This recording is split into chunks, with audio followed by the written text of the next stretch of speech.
Mario Barrios, I mean, why not, right? I mean, he has a WBC title. People always got something to say about me not being a world champion, but somehow making more money than them, you know? I mean, I just got to flex on them one time. But, you know, so I'm here just to, you know, settle that noise a little bit and just really show everybody that when I'm at my, you know, best, that I could really do damage to anybody at 147. So I want to go into the fight, you know. I want to test his heart. I want to test, you know, how bad, you know, he really wants to be in there. Because you're right, me, Devin, even Rollies, we all have very different styles. But I'm the type of fighter, you know, I'm gonna go in there and I'm gonna press you. Like, I'm gonna, like, whether I get dropped, whether I get hurt, I'm gonna be in there, you know, trying to hurt you. You know, I'm in there with bad intentions. I don't go looking for a knockout, but, you know, if it comes, it comes. And the moment they sat down live, you could feel the temperature shift before the punches even started flying. Because Ryan wasn't talking like a guy promoting a fight. He was talking like a guy defending his entire reputation, carrying the weight of every criticism that has followed him throughout his career. Yeah, and the fact that Joe's training him is hilarious to me, you know. I know all Joe's techniques. He don't teach but putting your hands up. So I'm about to put a beating on these guys bad, to the point where I'm probably going to retire both of them, Joe and Mario Barrios. They're probably never going to work a boxing fight after that. And I told him already on the other show I was on, yo, when I knock him out, you know, this is a bet. You could never wear that Canadian tuxedo again. I'm tired of seeing that. It's retired. I got something for him, you know. So, you know, it sucks for Mario. You know, he made a bad move there. Joe made a bad move, and now I'm gonna just put a stamp on both of them. The tension was palpable from the very first exchange, setting the stage for a confrontation that went far beyond typical pre-fight promotion. When he says, "Why Mario Barrios? Why not? He's got the WBC title." That's not matchmaking logic. That's legacy frustration. At the day, bro, they're all gonna get it bad. Like, I'm gonna do them so bad. You know, Joe's a known mole. You know, I mean, not to get deep in it, but he's a mole. I talk my. He's a traitor, and I got something for him come the press conference for all of them. They're not ready for this type of mental warfare. I've been in the long car rides with Joe. I know everything about Joe. I know and Mario, he's just gonna get whoop it like no other. That's what that Frustration spilling out in real time, revealing the deeper motivations behind his choice of opponent. Ryan isn't just looking for a fight, he's looking for validation, and Barrios represents a chance to silence the doubters who have questioned his commitment to the sport. He knows that not a world champion narrative has been chasing him like a shadow, following him through every interview and press conference.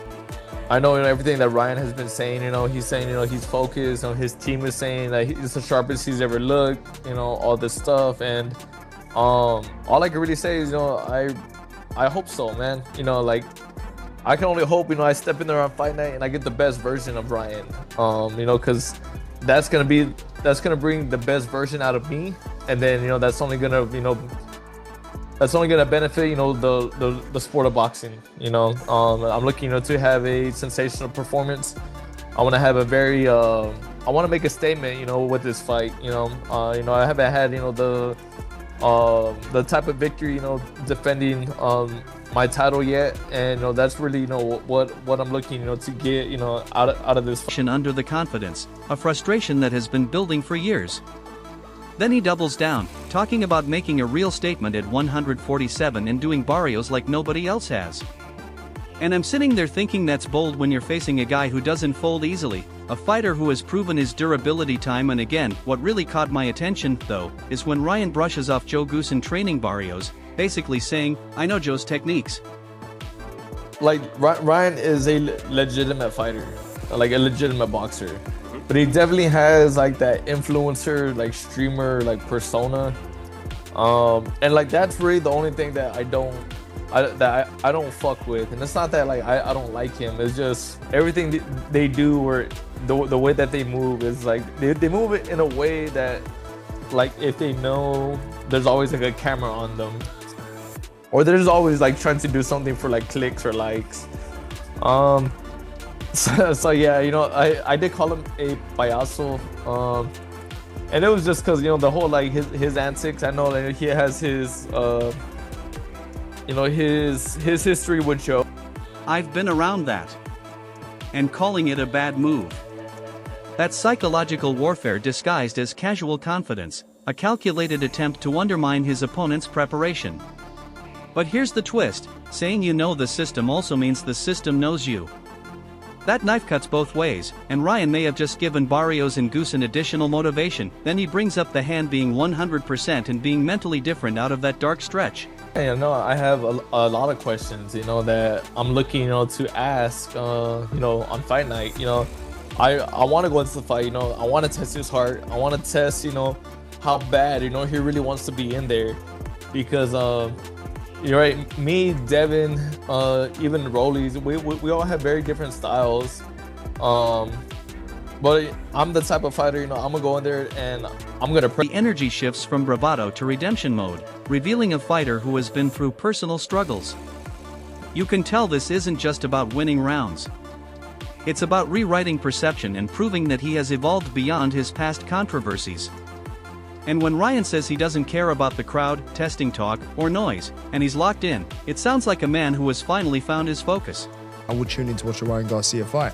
But when you have them qualities mixed with someone who's, you know, has true Mexican blood, you know, fights with heart, fights with pride, and fights for his country, and fights for something more than clicks and views, you know, it's hard to pick who's gonna win. You know, really, you think Ryan should win, and Ryan should win, really. He should. Calm before a statement performance, or the calm of a man trying to convince himself as much as everyone else. Either way, that interview didn't feel promotional. It felt personal, carrying the weight of everything Ryan has been through in recent years. And right when Ryan's energy is all fire and self-belief, Mario Barrios walks into the interview sounding like the calm guy who already accepted the storm is coming, ready to weather whatever Ryan throws at him. Sean asks him straight up who's more dangerous, a 46-year-old Pacquiao or Ryan. And I love how Mario doesn't take the bait. He basically says, depends which Ryan shows up. And that's the most honest scouting report you can give, because even Barrios is preparing for the best version, not the chaotic version. That's... If I'm not going to pull my eggs in one basket and bank on Ryan winning. Yeah. Or I'll even wait until then. Yeah. You know, we could do the Rolly Romero fight in May at the O2 in London.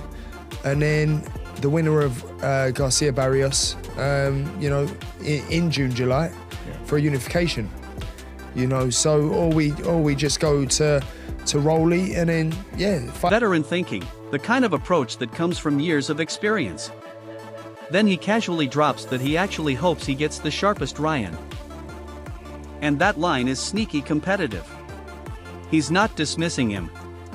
He's inviting the challenge, showing that he welcomes the toughest test available. But the real tension hits when he starts talking about the influencer streamer persona. That wasn't loud trash talk. That was controlled skepticism. He's basically saying Ryan is a legitimate boxer with a camera-first aura, and he doesn't resonate with that energy at all. And when he admits he called him a clown because of the antics and build-up drama, you can tell this isn't hatred, it's irritation with the theatrics that have often overshadowed Ryan's genuine talent. A star, an athlete that can work with most of the trainers that have been around you, great trainers, but you just can't work with them. Then you come back to your dad, who hasn't been around training you for a few years already. I think this is just a situation where let's keep it up in the house. Let's do it our way. Let's see what happens, and make as much Stood out to me though is when Barrios said he wants to test Ryan's heart. Not his speed, not his power, his heart. That's psychological warfare disguised as professionalism, a subtle jab that cuts deeper than any insult. He even brings up pressing forward no matter what happens. And that tells me his game plan is pressure, pressure, and more pressure, designed to expose any cracks in Ryan's resolve. While Ryan is talking statements and redemption, Barrios is talking identity and durability. One guy wants to prove he's changed. The other wants to prove he's always been this way. That contrast creates dangerous chemistry. probably the reason he's not with them anymore, because they had to put up rules. They had to say, this is allowed, this is not. We're not going to do this, we're not going to do that. And maybe Ryan didn't like it. That's why he's, those are three of the best trainers out there. You can't pick anybody better than that. And you're still not with any of those. That just, tells you that he wants to do his thing on his own. And that's why he's bringing into that now. He still has the skills, he still has the power, he still has the speed to connect and knock Barrios out. He could do it, and he's.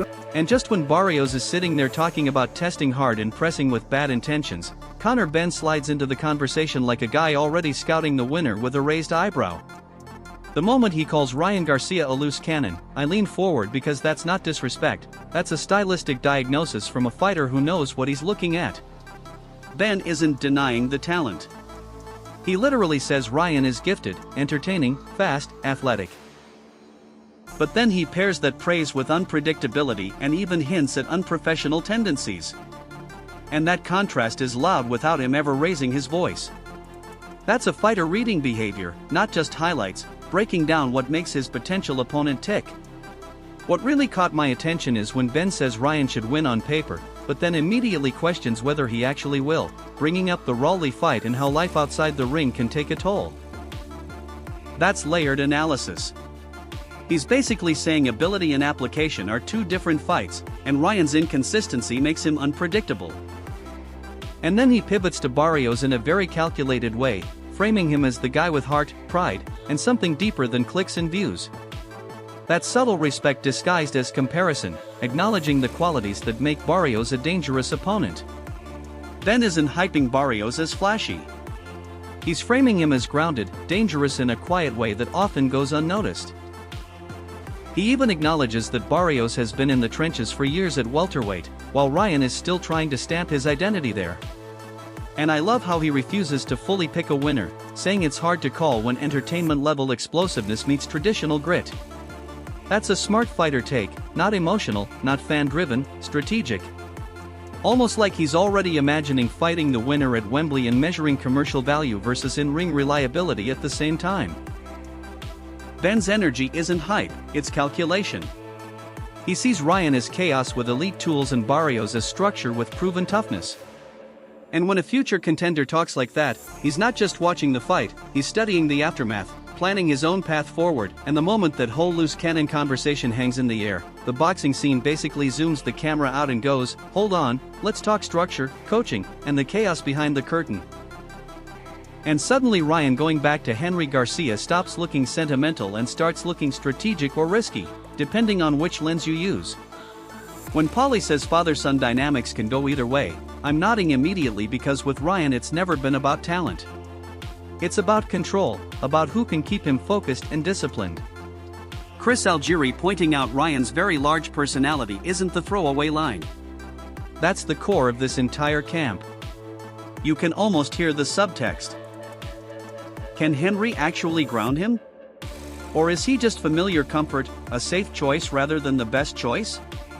And then it gets spicy when they mention Ryan having trouble listening, preferring living room style training vibes over strict gym structure.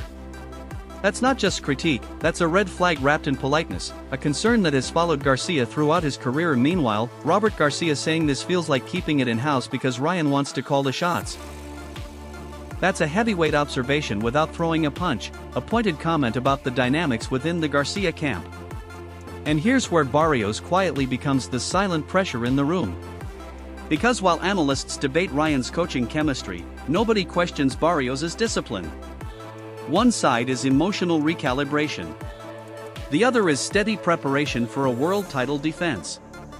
Robert even admits Ryan still has the speed, power, and ability to knock Barrios out, which is terrifyingly true. But he immediately separates that from the father-son connection being some magical formula. Translation: if Ryan wins, it might be because he's special, not because the system is perfect. And that's the tension. Barrios is being prepared like a problem to solve.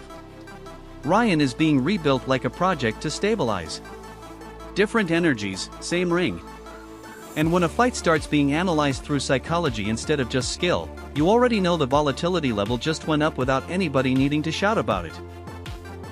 So, when you step back and look at the full picture, this fight doesn't feel like a simple clash of styles. It feels like a collision of narratives that have been building for years without directly touching until now. On one side, you've got Ryan Garcia fighting more than just Mario Barrios. He's fighting perception, reputation, and the echo of every criticism about discipline, focus, and consistency.